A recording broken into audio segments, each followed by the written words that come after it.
Hello student, welcome to Swati's classes. आज आपण बघणार आहोत 5th standard EVS 1 lesson number 16 water. तर आज या लेसनमध्ये आपण बघणार आहोत की वॉटर पोल्यूट कशामुळे होतं किंवा वेस्ट वॉटर कशा पद्धतीने डिस्पोजल केलं जातं की ज्यामुळे वॉटर पोल्युशन होतं. त्यानंतर वॉटर वर्क्स म्हणजे ज्या ठिकाणी पाणी प्युरिफाईड केलं जातं ते कुठल्या पद्धतीने केलं जातं याचे काही पिक्चर्स आणि त्याची इन्फॉर्मेशन आज आपण या लेसनमध्ये बघणार आहोत.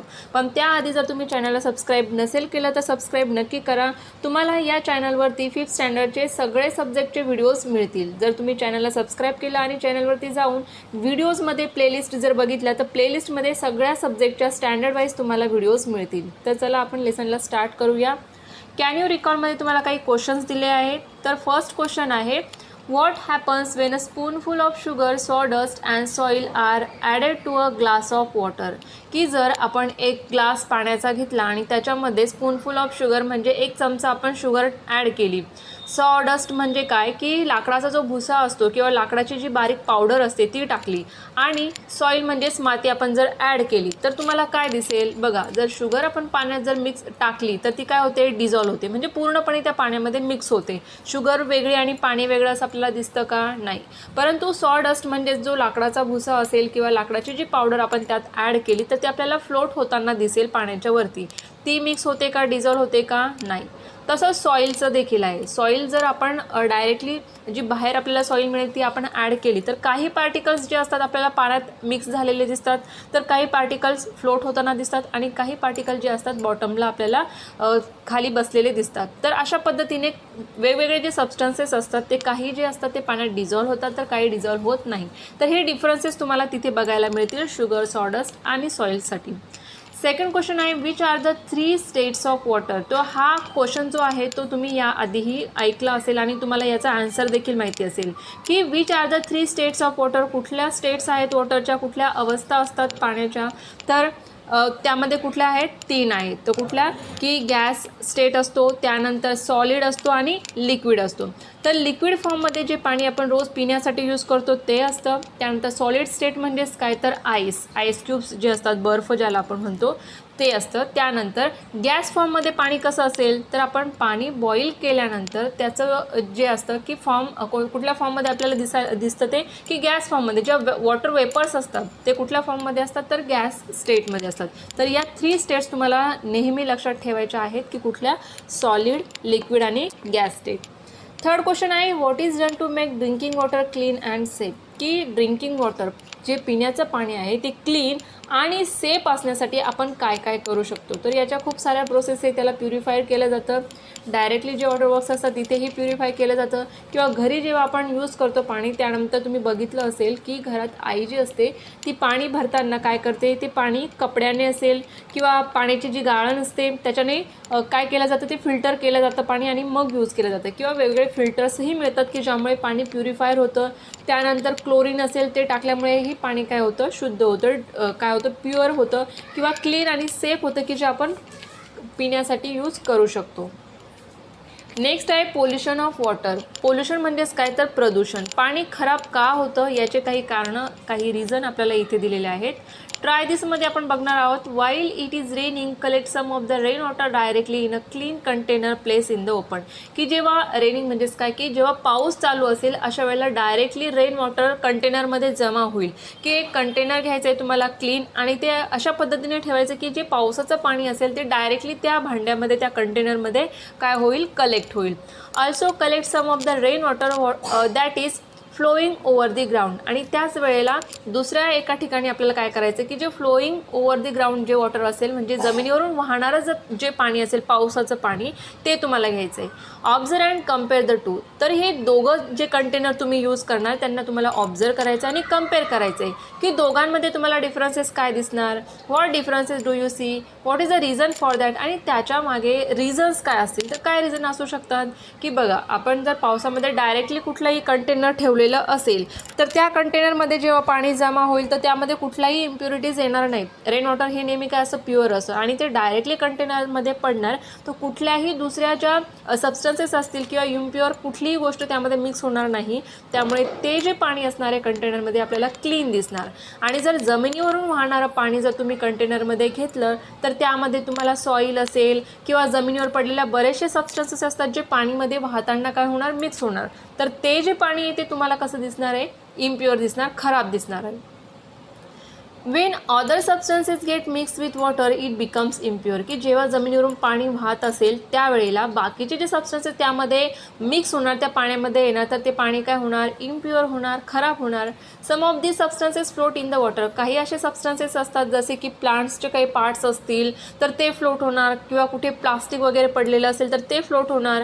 So the water looks unclean or मडी, तर त्यामुळे ते पाणी जे असेल ते आपल्याला अनक्लीन दिसणार. किंवा मडी म्हणजेच काय, की त्यामध्ये सॉईलही मिक्स होणार, त्यामुळे ते मडी वॉटर आपल्याला दिसणार. Some substances dissolve in the water and we can not see them, काही असे सबस्टन्सेस असतील की ते पाण्यात डिझॉल्व देखील होतात पण ते आपल्या डोळ्याला दिसणार नाही. Either substances that have got mix with the water are harmful for living things, काही असे सबस्टन्सेस सुद्धा असतात की जे पाण्यामध्ये मिक्स झाल्यामुळे आणि ते पाणी आपण यूज केल्यामुळे लिव्हिंग थिंग्ससाठी काय आहे, हार्मफुल होईल.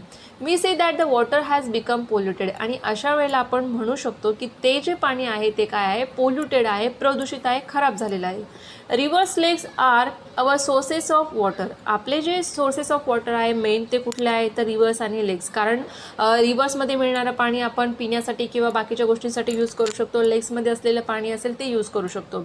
How does their water get polluted, तर मग हे रिव्हर्स असतील, लेक्स असतील, यांचं जे पाणी आहे ते पोल्यूट का होतं, कशा पद्धतीने ते पाणी जे प्रदूषित किंवा खराब होतं.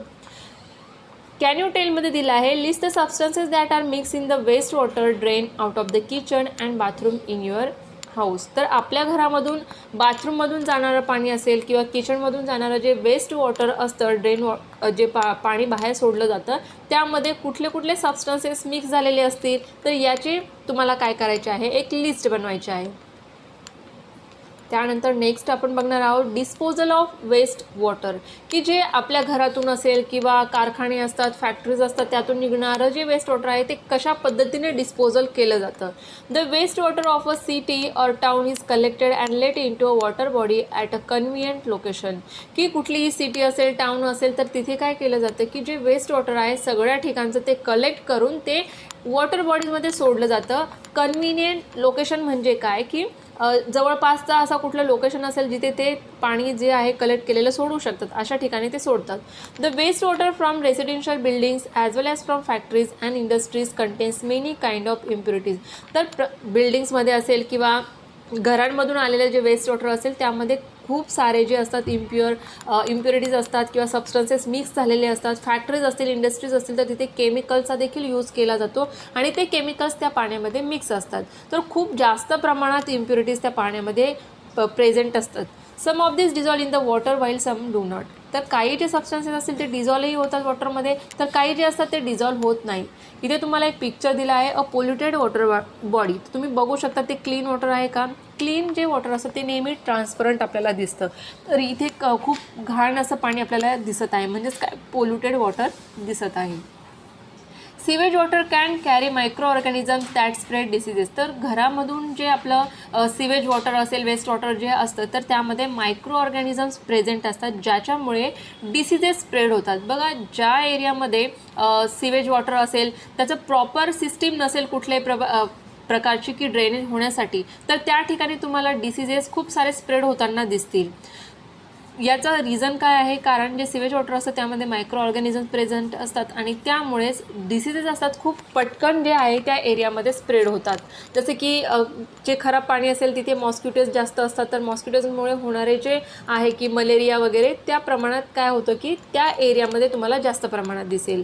Waste water from industries is more likely to contain poisonous substances, की जे इंडस्ट्रीज असतील, फॅक्टरीज असतील तर तिथे खूप जास्त प्रमाणामध्ये केमिकल्स असतात, की काही केमिकल जे पॉयझनस पॉयझनस देखील असतात, विषारी असतात. असे सबस्टन्सेस असतील, केमिकल्स असतील, ते सुद्धा त्या पाण्यामध्ये मिक्स होतात. If all this waste water is let in to water bodies as it is, the water bodies become polluted and that is dangerous. तर अशा पद्धतीचे जर पॉयझनस सबस्टन्सेस फॅक्टरीजमधून येणारे किंवा इंडस्ट्रीमधून येणारे आहेत ते पाण्यामध्ये जो वेस्ट वॉटर आहे त्यामध्ये मिक्स होणार आणि तेच वेस्ट वॉटर जर वॉटर बॉडीजमध्ये जे आपण यूज करत आहोत त्या वॉटर बॉडीजमध्ये जर आपण ॲज इट इज जसं आहे तशाचे तसं आपण त्यामध्ये टाकलं तर त्यामुळे काय होणार की पाणी तर पोल्युटेड होणारच, पण ते पाणी जे आहे त्या वॉटर बॉडीमधून येणारं जर पाणी आपण वापरलं तर ते आपल्यासाठी खूप डेंजरस होऊ शकतं. Such water can not be use for drinking or for any other purposes. तर अशा वॉटर बॉडीजमधलं पाणी आपण पिण्यासाठी तर वापरू शकतच नाही, परंतु बाकीचे जे युजेस असतील कुठल्या गोष्टीसाठी आपण यूज करत असेल तर तेही आपण नाही करू शकत. That is why it is compulsory for factory owners to treat the water before letting it out. तर यामुळेच फॅक्टरीज असतील, इंडस्ट्रीचे जे ओनर असतात, मालक असतात, त्यांच्यासाठी हे कंपल्सरी आहे की त्यांच्या फॅक्टरीमधून निघणारं जे वेस्ट वॉटर असेल त्याच्यावरती त्यांना आधी ट्रीटमेंट करायची असते, ट्रीट करायचं असतं, ते पाणी प्युअर करायचं असतं आणि त्यानंतर ते वेस्ट वॉटर जे आहे दुसऱ्या वॉटर बॉडीजमध्ये टाकू शकतात. Similarly sewage and other waste water of towns and cities is processed for purification before letting it in to a water body. तर अशा पद्धतीने कुठलीही सिटी किंवा टाऊन असेल तर सगळ्या सिटीचं जे सिवेज वॉटर कलेक्ट केलं जातं त्यावरती प्रोसेस करून त्याला प्युरिफायर करून त्यानंतरच ते पाणी जे आहे वॉटर बॉडीजमध्ये टाकलं जातं. This helps to prevent pollution of water. आणि यामुळे काय होणार की जे सबस्टन्सेस आपल्यासाठी हार्मफुल आहेत, केमिकल हार्मफुल आहेत, त्याच्यावरती प्रोसेस झाल्यामुळे ते वेगळे होणार आणि त्यानंतर ते जर वॉटर बॉडीजमध्ये मिक्स झालं तरी त्याचं आपल्याला कुठलंही नुकसान होणार नाही. Flowing water of rivers gets purify to some extent by natural process also. तर जे फ्लोईंग वॉटर आहे, रिव्हर्समध्ये वाहणारं जे पाणी असतं ते आपण प्युरिफाय करू शकतो नॅचरल प्रोसेसने सुद्धा. Before water is supply to a town or city it is purified. तर कुठलंही जे पाणी असतं, आपल्या घरात येणारं नळाचं जे पाणी असतं ते त्याआधी आपल्याकडे येण्याआधी प्युरिफाईड झालेलं असतं आणि त्यानंतर ते आपल्याला प्रोव्हाइड केलं जातं. डू यू नोमध्ये बघणार आहोत. If large quantities of impurities get mix with river water the natural process of purification can not keep pace. जर जास्त प्रमाणात लार्ज क्वांटिटीमध्ये इम्प्युरिटीज असतील मिक्स झालेल्या पाण्यामध्ये आणि ते जर रिव्हर वॉटरमध्ये टाकलं असेल तर नॅचरल प्रोसेसने आपण ते सगळं पाणी जे आहे ते प्युरिफाईड करू नाही शकत. The proportion of oxygen dissolved in the water is reduce. तर पाण्यामध्ये ऑक्सिजन असतो हे आपल्याला माहिती आहे, तर ते ऑक्सिजनचं जे प्रमाण असतं डिझॉल्व झालेलं पाण्यामध्ये ते सुद्धा कमी होतं. And this is a threat to the aquatic living things. तर ॲक्वॅटिक लिव्हिंग थिंग्स म्हणजेच काय, पाण्यामध्ये राहणारे ॲनिमल्स असतील किंवा प्लांट्स असतील तर त्यांच्यासाठी यामुळे खूप मोठ्या प्रमाणात नुकसान होतं की जे सबस्टन्सेस हार्मफुल आहेत त्यांच्यामुळे तर नुकसान होणारच आहे, पण जो ऑक्सिजन पाण्यामध्ये मिक्स असतो, ॲक्वॅटिक ॲनिमल्स स्वतःसाठी ऑक्सिजन कुठून यूज करतात, जसे फिश असतील किंवा बाकीचे जे ॲनिमल्स असतील, ॲक्वॅटिक ॲनिमल्स जे पाण्यामध्ये राहणारे किंवा प्लांट्स असतील ते ऑक्सिजन कुठून घेणार तर त्या वॉटरमधून घेतात. पण जर वॉटरमध्येच ऑक्सिजनचं प्रमाण कमी असेल तर त्यामुळे त्यांचंही नुकसान होऊ शकतं तिथे. Purification of water. ट्राय दिसमध्ये आपण ॲक्टिव्हिटी बघणार आहोत. Take a plastic bottle, tie a clean piece of cloth over its mouth. बघा इथे या तुम्हाला जे पिक्चर दिलेलं आहे, डायग्राम दिलेला आहे, अशा पद्धतीने तुम्हाला ती बॉटल घ्यायची आहे. त्याच्या माउथवरती तुम्हाला एक कपडा बांधायचा आहे. त्यानंतर तुम्हाला पावडर कोल जो आहे तो लेअर करायचा आहे. त्यानंतर फाईन सँड म्हणजे अगदी बारीक अशी सँड तुम्हाला घ्यायची आहे. त्यानंतर कोळ सँड म्हणजे थोडीशी जाडसर जी माती असेल, जी सँड असेल ती तुम्हाला तिथे यूज करायची आहे आणि अशा पद्धतीने लेअर तिथे फॉर्म झाले पाहिजे. त्यानंतर place the bottle on it's lower cut off portion as shown in the figure, की अशा पद्धतीने तुम्हाला ते ॲडजस्ट करायचे एका कंटेनरवरती. नाव pour some muddy water containing some rubbish slowly in to this bottle, की मडी वॉटर घ्यायचं आहे की ज्यामध्ये खूप सारी घाण वगैरे असेल, खराब इम्प्युरिटीज असतील, ते पाणी तुम्हाला त्यामध्ये टाकायचं आहे. Slowly in to this bottle, ते पाणी तुम्हाला जे आहे ते स्लोली हळूवारपणे त्यामध्ये टाकायचं आहे. Observe the water that flows into the base of the bottle, it appears clean. आणि तुम्ही जर खालच्या ज्या भांड्यामध्ये बघितलं ते पाणी जे आहे ते फिल्टर होऊन जे येणारं पाणी आहे ते तुम्हाला काय दिसेल, क्लीन दिसेल. Of course you have learn that there could be a microorganism in it, की पाण्यामध्ये ज्या इम्प्युरिटीज असतील त्या पाण्यामध्ये आपल्याला दिसणार नाहीच, परंतु त्या पाण्यामध्ये मायक्रो ऑर्गॅनिझम असण्याची शक्यता नक्कीच असते. Water works. Visit the nearest water works along with your teacher. Obtain permission to interview and official there official there to learn about the purification process, की वॉटर वर्क्स म्हणजेच काय, की ज्या ठिकाणी पाणी प्युरिफाईड केलं जातं आणि त्यानंतर पूर्ण सिटीला पोहोचवलं जातं अशा ठिकाणी वॉटर वर्क्सच्या ठिकाणी तुम्हाला व्हिजिट करायचं आहे. You may ask the following questions, की काही क्वेश्चन जे आहे ते तुम्ही तिथे विचारू शकतात. जसं की फर्स्ट क्वेश्चन आहे, what source of water is use for the public water supply system, की पब्लिक वॉटर सप्लाय सिस्टीमसाठी ते कुठले सोर्स वापरतात पाण्याचा, हा क्वेश्चन विचारू शकतात. Second question is how many litres of water are purified every day, की दररोज ते किती लिटर पाणी जे ते एव्हरीडे काय करतात, प्युरिफाईड करतात. थर्ड क्वेश्चन आहे, what processes are use to make the water clean transparent and germ free, की कुठली प्रोसेस ते यूज करतात की ज्यामुळे पाणी क्लीन ट्रान्सपरंट आणि जर्म फ्री होईल. फोर्थ क्वेश्चन आहे, in what order are this process carried out, की कुठल्या ऑर्डरने म्हणजे कुठली स्टेप्स आधी ते करतात त्यानंतर सेकंड स्टेप कुठली असते, अशा पद्धतीने जी प्रोसेस त्यांची आहे ती तुम्ही तिथे त्यांना विचारू शकतात. क्वेश्चन नंबर 5 आहे, what is done to rid the water of bad smell, की जर पाणी असं असेल की ज्यातून स्मेल येत असेल तर ते त्यासाठी काय करतात. नेक्स्ट आहे, डू यू नोमध्ये बघणार आहोत. While travelling we often buy bottle drinking water, की आपण ट्रॅव्हल करत असताना प्रत्येक वेळेला कॅरी करू शकत नाही बॉटल, तर आपण काय करतो की मोस्टली ट्रॅव्हल करत असताना पाण्याच्या बॉटल विकत घेतो. The bottles are available at places like a bus stands and railway station, की बस स्टँड्स असतात तिथे, रेल्वे स्टेशन इझिली आपल्याला त्या ड्रिंकिंग वॉटरच्या बॉटल्स असतात त्या अवेलेबल असतात. Read the information about the water given on the bottle and tell others about it too, की त्याच्यावरती जी इन्फॉर्मेशन दिलेली असते ती तुम्ही रीड करू शकतात. The date of bottling and the period for which the water can be safely used is printed on the bottle, की जी bottling date म्हणजेच काय, की ते पाणी केव्हा त्यांनी त्यामध्ये भरलं आहे त्याची डेट दिलेली असते. पिरियड म्हणजेच काय, की किती दिवसांपर्यंत ते पाणी सेफ आहे पिण्यासाठी, त्याच्या डेट्स असतात त्या प्रिंट त्यावरती केलेल्या असतात. It is important to read this information when buying a bottle, तर ही सर्व जी इन्फॉर्मेशन असते ती तुम्ही जेव्हा बॉटल बाय करणार विकत घेणार तेव्हा बघणं गरजेचं असतं. Once you have a open it the water should not be kept for very long, की एकदा तुम्ही जर ती पाण्याची बॉटल ओपन केली तर फार जास्त वेळ तुम्ही ते यूज नाही करू शकत. The empty bottle must be crash and thrown in to garbage bin so that it can not be reuse, की कारण बऱ्याच ठिकाणी असं केलं जातं की ज्या एम्प्टी बॉटल्स असतात त्यामध्ये प्युरिफाय केलेलं नसेल असं कुठलंही पाणी भरून ते विकलं जातं. तर त्यासाठी तुम्ही काय करायचं आहे की जेव्हाही तुम्ही अशा पाण्याच्या बॉटल्स यूज करणार तर त्या क्रश करून त्यानंतर गार्बेज बिनमध्ये त्या फेकून द्यायच्या आहे, म्हणजे ते परत रियूज नाही होणार. कॅन यू टेलमध्ये बघणार आहोत. If at some place it did not rain for a very long period of time what would be its effect on the life of the people there, की कुठल्याही ठिकाणी जर खूप जास्त वेळमध्ये पाऊस झालेला नसेल तर तिथल्या लोकांना कुठले कुठले प्रॉब्लेम्स येतात, की कुठले इफेक्ट्स त्यांच्यावरती होऊ शकतात, त्यांच्या लाईफवरती कोणते इफेक्ट्स होतात की पाऊस तिथे कमी पडलेला असेल तर. त्यानंतर आहे water purification process at the water works, की आपण आधी बघितलं की वॉटर वर्क्स असेल की ज्या ठिकाणी पाणी फिल्टर किंवा प्युरिफाईड केलं जातं, तर त्याचे काही पिक्चर्स आपल्याला इथे दिलेले आहेत की सेटलिंग तिथे कुठल्या कुठल्या प्रोसेसेस होतात. तर settling, the water from the water source is allowed to stand in large tanks. Alum is also use to help the process of settling. Settling म्हणजेच काय, की आपल्याला माहिती आहे की पाण्यामध्ये खूप सारे इम्प्युरिटीज असतात की त्यामधले काही ज्या असतात सेटल केल्यानंतर म्हणजे एका ठिकाणी जे आपण पाणी ठेवतो तर ज्या काही सबस्टन्सेस असतील तर ते काय होतात बॉटमला काय होतात सेटल होतात. तर खूप मोठी अशी जी टँक असते, लार्ज टँक असते, त्यामध्ये हे पाणी सेटल केलं जातं. त्यानंतर अलम म्हणजेच काय तुरटी असते किंवा हिंदी त्याला फिटकरी बोलतात, तीसुद्धा यूज केली जाते इथे सेटलिंग करण्यासाठी. त्यानंतर कुठली प्रोसेस दिली, ऑक्सिजनेशन असेल. Air and water are allowed to mix with the help of pumps. This causes oxygen from the air to dissolve in the water, की हवा आणि पाणी जे असेल ते मिक्स केलं जातं आणि त्यामुळे काय होतं की हवेमध्ये असलेला ऑक्सिजन जो असतो तो पाण्यामध्ये मिक्स होतो. फिल्ट्रेशन असेल, water is filter using a filtration machine, जे फिल्टर करण्यासाठी जे मशीन्स असतात ते यूज करून फिल्टर केलं जातं. क्लोरिनेशन म्हणजेच chlorine is mix in the water to kill the germs in it, की आपण घरातसुद्धा बघा जेव्हा पाणी खराब येतं त्यावेळेला क्लोरीन जे आहे ते टाकलं जातं, तर तिथेसुद्धा क्लोरिनेशन प्रोसेस होते ज्यामध्ये पाण्यामध्ये क्लोरीन यूज केलं जातं ज्यामुळे जर्म्स जे असतात ते किल होतात. त्यानंतर आपण बघणार आहोत पुढचा topic famine. Water evaporates continuously. That is why places where it does not rain for a long time experience a drought. Famine आणि ड्रॉट म्हणजेच काय की दुष्काळ, जिथे पाण्याची कमी असते अशा जो काही नॅचरल डिझास्टर असतो त्याला फेमाईन किंवा ड्रॉट्स असं बोललं जातं.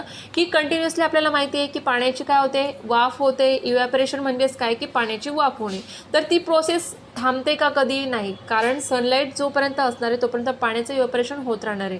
आणि असे जे प्लेसेस असतात की ज्या ठिकाणी पाऊसच कमी पडला आहे, खूप जास्त काळापर्यंत पाऊसच पडलेला नाही आहे, तर जे पाणी आहे ते पण इव्हॅपोरेट होऊन जाणार. तर त्या ठिकाणी आपल्याला ड्रॉट किंवा फेमाईन असे प्रॉब्लेम्स दिसतात.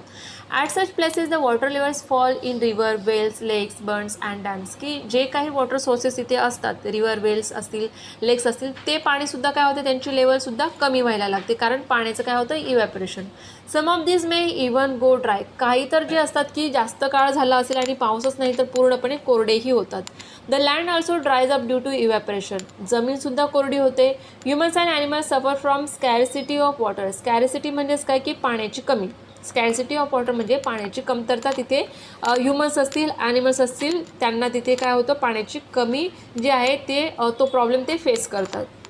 देर is no water for agriculture. पिण्यासाठीच पाणी नसेल तर ॲग्रिकल्चरसाठी पाणी अवेलेबल होणारच नाही.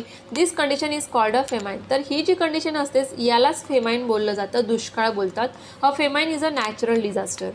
तर हा एक नॅचरल डिझास्टर आहे, कारण रेन, पाऊस असेल, हा काय आहे, एक नॅचरल गोष्ट आहे की जर पाऊसच झाला नाही तर त्यामुळे येणारा काय हा डिझास्टर आपण म्हणू शकतो. तर यामुळे याला फेमाईन जो आहे तो काय आहे, नॅचरल डिझास्टर आहे. Grain and fodder become scarce during a famine. Grain असतील म्हणजे जे धान्य, आपण ॲग्रिकल्चरच होणार नाही, ॲग्रिकल्चरसाठी पाणीच नाही तर ग्रेन होणार नाही. फॉडर म्हणजेच काय की जे ॲनिमल्स असतात त्यांच्यासाठी जो चारा असेल, जे गवत असेल किंवा धान्यांचे उरलेले जे गोष्टी असतात ते जे ॲज अ फोडर त्यांना यूज करतात, त्याचीही कमी आपल्याला तिथे दिसायला दिसते. You may have a read about a famine in our state, our country or in another part of the world. की तुम्ही बऱ्याच वेळा न्यूज असतील किंवा न्यूजपेपर असतील त्यामध्ये बघितलं असेल की आपल्या स्टेटमध्ये असेल, कंट्रीमध्ये असेल किंवा बाकीच्याही कंट्रीमध्ये फेमाईन ड्रॉट्स दिसतात. People living there have to face a lot of hardship. कारण आपल्याला माहिती आहे की दिवसभरात आपल्याला प्रत्येक कामासाठी पाण्याची गरज असते, आणि जर तिथे दुष्काळ असेल, फेमाईनसारखी कंडिशन असेल तर तिथल्या लोकांना किती हार्डशिप करावी लागते, खूप साऱ्या प्रॉब्लेम्स जे असतात ते फेस करायला लागतात. Animals and plants in those parts also सफर. ॲनिमल्स असतील, प्लांट्स असतील, यांनाही खूप सारे प्रॉब्लेम्स येतात, कारण आपल्याला माहिती आहे कारण सगळे जे ॲनिमल्स असतात, प्लांट्स असतात, त्यांनाही पाण्याची गरज असते. The government temporarily moves people and animals from famine-stricken areas to safe places where they can be provided with water, food, grain and fodder. तर अशा वेळेला गव्हर्नमेंट जे असते ते टेम्पररी, कायमस्वरूपी नाही पण टेम्पररी जे ॲनिमल्स असतील, तिथले जे लोक असतील, त्यांना अशा ठिकाणी मूव्ह करतात की जिथे त्यांना पाणी असेल, फूड, ग्रेन अँड फॉडर जे आहे ते इझिली अवेलेबल होईल. Fodder camps are set up to take care of domestic animal. जे डोमेस्टिक ॲनिमल्स असतात त्यांच्यासाठी फॉडर कॅम्प्स असतात की जिथे ॲनिमलसाठी जो चारा असेल, पाणी असेल ते इझिली अवेलेबल होईल. What's the solution? Your class will be visiting a lake which is far away from the city. Arrangement have to be made for the day's drinking water. तर तुम्ही यासाठी काय करू शकतात की अरेंजमेंट्स जे असतात की डे ड्रिंकिंग वॉटरसाठी, तर कुठल्या अरेंजमेंट तुम्ही करू शकता तिथे व्हिजिट केल्यानंतर. तर हे तुम्हाला काय करायचं आहे, ते सोल्युशन सांगायचं आहे. Water management. Rain brings us water again and again. Water management आपण कशा पद्धतीने करणार हे आपल्याला इथे दिलेलं आहे. तर आपल्याला पिण्यासाठी किंवा प्रत्येक गोष्टीसाठी जे पाणी असतं तो मेन सोर्स काय असतो आपला, तर रेन असतं. पाऊस असेल तरच आपल्या ज्या बाकीचे वॉटर बॉडीज असतील, सोर्सेस असतील, त्यातून आपल्याला पाणी मिळत असतं. We get rain for only 4 months in a year. कारण आपल्याला माहिती आहे की रेनी सीझन जो असतो तो फक्त 4 monthsसाठी आहे, आणि त्या 4 monthsमध्ये जो पाऊस पडतो तेच पाणी आपल्याला पूर्ण इयरमध्ये यूज करायचं असतं. If rain water is not store we will not have water for our daily needs after the rains. की 4 monthsमध्ये खूप सारा पाऊस पडला आहे, परंतु आपण जर ते पाणी स्टोअरच करून नाही ठेवलं तर पुढचं पूर्ण इयर असेल किंवा पूर्ण 1 वर्षामध्ये आपल्याला पाणी यूज करण्यासाठीही अवेलेबल होणार नाही. तर त्यासाठी आपण काय करू शकतो, to meet the whole year's need for water, rain water must be stop. की त्यासाठी आपण जे पावसाचं पडणारं पाणी आहे ते स्टॉप म्हणजे एका जागेला जमा करणं खूप गरजेचं आहे, ते स्टोअर करणं खूप गरजेचं आहे. When it is stop it percolate into the soil, की ते फक्त थांबवणं गरजेचं आहेच, पण ते थांबवून percolates into the soil म्हणजेच काय, जमिनीमध्ये ते पाणी आतपर्यंत गेलं पाहिजे. कारण ग्राउंड वॉटर तुम्ही ऐकलं असेल की जमिनीच्या खालीसुद्धा पाणी असतं. तर हे पावसाचं पाणी थांबवून ते जमिनीमध्ये पर्क्युलेट करणं, जमिनीच्या आतमध्ये जाऊ देणं गरजेचं असतं. As the ground water storage increases trees get water, की जमिनीच्या आतमध्ये जर पाणी असेल तर झाडांना आपोआप जमिनीतून त्यांच्या रूट्सच्या मदतीने ते काय करतात, जमिनीत असलेलं पाणी स्वतःसाठी यूज करतात. Wells to get enough water and the land can be cultivated, की ग्राउंड वॉटरमध्ये जमीन जी असते त्याच्या खाली जर पाणी असेल तर ज्या वेल्स असतात त्यांना आपोआपच पाणी येणार आणि ते पाणी आपण यूज करू शकतो. लँड कल्टिवेट करणं म्हणजेच काय, ॲग्रिकल्चरसाठी यूज करू शकतो किंवा बाकीच्या गोष्टींसाठी लागणारं पाणी आपल्याला इझिली अवेलेबल होतं. Several methods are use to make rain water seep into the soil, की यासाठी जमिनीमध्ये पाणी मुरवण्यासाठी किंवा सीप करण्यासाठी खूप साऱ्या मेथड्स यूज केल्या जातात. Large dams can be build, की डॅम्स बनवले जातात, धरण ज्याला आपण बोलतो ते बिल्ड केले जातात आणि पाणी स्टोअर केलं जातं. But that may not be possible in all places, पण प्रत्येक ठिकाणी हे पॉसिबल होणार आहे का, की प्रत्येक ठिकाणी तेवढी जागा आपल्याला मिळणार आहे का डॅम बांधण्यासाठी, तर नाही. In that event the government and the people come together to undertake several works such as the building smaller reservoirs, counter bunding, stopping the water of the smaller streams by constructing bunds or बंधारास. तर अशा वेळेला प्रत्येक ठिकाणी dams आपण बांधू शकत नाही, तर गव्हर्नमेंट म्हणजे सरकार असेल किंवा त्या ठिकाणचे जे लोक असतात ते सगळे एकत्र येऊन या सर्व गोष्टी ज्या असतात, प्रोसेसेस ज्या असतात त्या करतात. म्हणजेच काय, की रिझर्वियर्स असतील किंवा काउंटर बंडिंग असतात किंवा नदीचं पाणी असेल ते थांबवणं असेल किंवा स्मॉलर ज्या स्ट्रीम्स असतात, छोटे झरे किंवा पाणी ज्या ठिकाणी वाहत आहे त्यांना अडवणं असेल बंधाराज आणि बंड्सच्या मदतीने, तर ते सुद्धा केलं जातं. आता आपण नेक्स्ट बघणार आहोत की काउंटर ट्रेंचेस जे असतात, CCT ज्याला बोललं जातं, कंटिन्युअस काउंटर ट्रेंचेस जे असतात त्याचा कशा पद्धतीने यूज केला जातो, की पिक्चरमध्ये तुम्हाला दिसत असेल की अशा पद्धतीने कंटिन्युअस काउंटर ट्रेंचेस जे असतात ते बनवले जातात. In some places wells are dug in river bed to allow water to collect in them, की काही ठिकाणी जे असतात रिव्हर बेड्समध्ये वॉटर काय वेल्स बनवल्या जातात, ज्यामुळे काय होणार की रिव्हरमध्ये असलेलं पाणी, की उन्हाळ्यामध्ये जरी पाणी कमी झालं तर त्या वेल्समध्ये पाणी कलेक्ट होईल. Rain water falling on roofs of houses is drain into large tanks place beside the buildings. हे तुम्ही सिटीमध्ये राहणाऱ्या लोकांनीही हे ऐकलं असेल की जे आपल्या रूफ्स जे असतात बिल्डिंग्सच्या त्यावरून पडणारं जे पाणी असेल किंवा घरांवरून पडणारं जे पाणी असतं ते एका ठिकाणी काय केलं जातं, स्टोअर केलं जातं. Using all such methods help us to store as much water as possible, की यामुळे आपण पाणी काय करू शकतो, कलेक्ट करू शकतो, स्टोअर करू शकतो आणि जमिनीसुद्धा सिप करायला याच्याने काय होते, मदत होते. नेक्स्ट पिक्चर तुम्ही बघू शकतात, अ बंड ऑन अ स्ट्रीम, की असे छोटेसे जे झरे ओढे आपण म्हणतो की त्यावरती अशा पद्धतीचे बंधारे असेल किंवा बंड असतात ते बांधले जातात आणि पाणी स्टोअर केलं जातं. It is very important to use water carefully. यासोबतच सगळ्यात महत्त्वाचं काय आहे की जे पाणी आपल्याकडे अवेलेबल आहे त्याचा यूज आपण केअरफुली केला पाहिजे.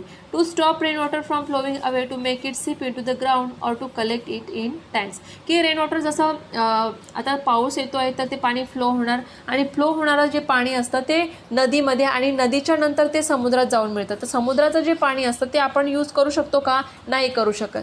त्यामुळे काय करायचं आहे की जे रिव्हरचं असेल पाणी किंवा जे फ्लोईंग वॉटर असतं ते असंच वाहून न देता ते जमिनीत सिप होणं खूप गरजेचं असतं. कारण त्यामुळे काय होतं की जमिनीच्या खालच्या पाण्याची लेवल जर वाढली तर त्यामुळे आपल्याला वेल्समध्ये असेल पाणी इझिली अवेलेबल होऊ शकतं. Taking steps to ensure that rain water will be available even in the period after the rainy season is called water management, की पावसाळ्यामध्ये 4 महिने पाऊस पडणार आहे त्यावेळेला पाणी तर आपल्याला इझिली अवेलेबल होईल, परंतु पुढच्या पूर्ण 1 वर्षापर्यंत म्हणजे पुढच्या पावसाळ्यापर्यंत आपल्याला पूर्ण वर्षभर पाणी मिळेल अशा पद्धतीचं काही मॅनेजमेंट केलं जातं. म्हणजेच पाणी स्टोअर केलं जातं, कलेक्ट केलं जातं. याच प्रोसेसला वॉटर मॅनेजमेंट असं म्हणतात. आता इथे बघा तुम्हाला पिक्चर दिलं आहे storing rain water in tanks, की जे हाऊस आहे त्याच्या रूफवर पडणारं जे पाणी आहे ते एका टँकमध्ये स्टोअर केलं गेलं आहे. नेक्स्ट आपल्याला दिलं की making rain water safe into the soil, की डायरेक्टली जे आपण फर्स्ट पिक्चर बघितलं तिथे टँकमध्ये पाणी स्टोअर केलेलं आहे म्हणजे ते फक्त तेवढ्या दिवसापुरताच आपण यूज करू शकतो. परंतु सेकंड जी मेथड आहे ती खूप चांगल्या पद्धतीने दिलेली आहे, की जे वॉटर रूफमध्ये होणारं जे पाणी कलेक्ट होणार आहे ते डायरेक्टली सॉईलमध्ये सिप होणार, ज्यामुळे अंडरग्राऊंड जे पाण्याची लेवल असेल ती वाढते. Obtain information and discuss what methods of water management are being use in your surrounding, की तुमच्या सराउंडिंगमध्ये वॉटर मॅनेजमेंटसाठी कुठल्या मेथडचा यूज केला जातो हे तुम्ही डिस्कस करायचे. Always remember water is life, use it judiciously, की पाणी हेच जीवन आहे हे तुम्ही खूप वेळा ऐकलं असेल. मग पाण्याचा यूज आपण कशा पद्धतीने करावा किंवा पाणी वेस्ट का करू नये ह्या सर्व गोष्टी तुम्ही आधीही ऐकल्या असतील. त्यामुळेच पाणी हे काय आहे, जीवन आहे, ते केअरफुली आपल्याला काय करायचं आहे, यूज करायचं आहे. व्हॉट वी हॅव लर्न, तर या लेसनमध्ये आपण काय शिकलो, when substances that are harmful for living things get mix with water it becomes polluted, की पाणी पोल्यूट केव्हा होतं किंवा प्रदूषित केव्हा होतं, की ज्या वेळेला हार्मफुल सबस्टन्सेस असतात, लिव्हिंग थिंग्ससाठी हार्मफुल सबस्टन्सेस जे असतात ते पाण्यामध्ये जेव्हा मिक्स होतात तेव्हा पाणी काय होतं, पोल्यूट होतं. Before waste water is let in to water bodies it is proceed in many ways to prevent their pollution, की आपण जसं बघितलं लेसनमध्ये की जे वेस्ट वॉटर आहे ते डायरेक्टली कुठल्याही वॉटर बॉडीजमध्ये न टाकता त्यावरती प्रोसेस करून ते जर आपण वॉटर बॉडीजमध्ये टाकलं तर त्यामुळे पोल्युशन जे होतं ते कमी होईल.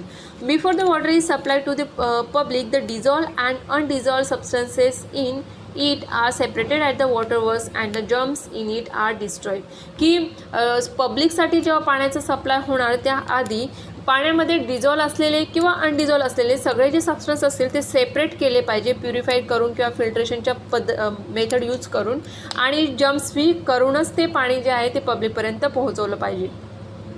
If it does not rain for a long time it leads to drought and famine, जसं की आपण आत्ताच बघितलं. Famine conditions affect human as well as animals and plants of that region, कारण ह्युमन्स असतील, ॲनिमल्स, प्लांट्स सगळ्यांसाठी पाणी महत्त्वाचं आहे. आणि फेमाईन म्हणजेच दुष्काळ जर पडलेला असेल तर तिथे पाण्याचं प्रमाण कमी असल्यामुळे खूप सारे प्रॉब्लेम्स जे आहेत लिव्हिंग थिंगसाठी फेस करायला लागतात.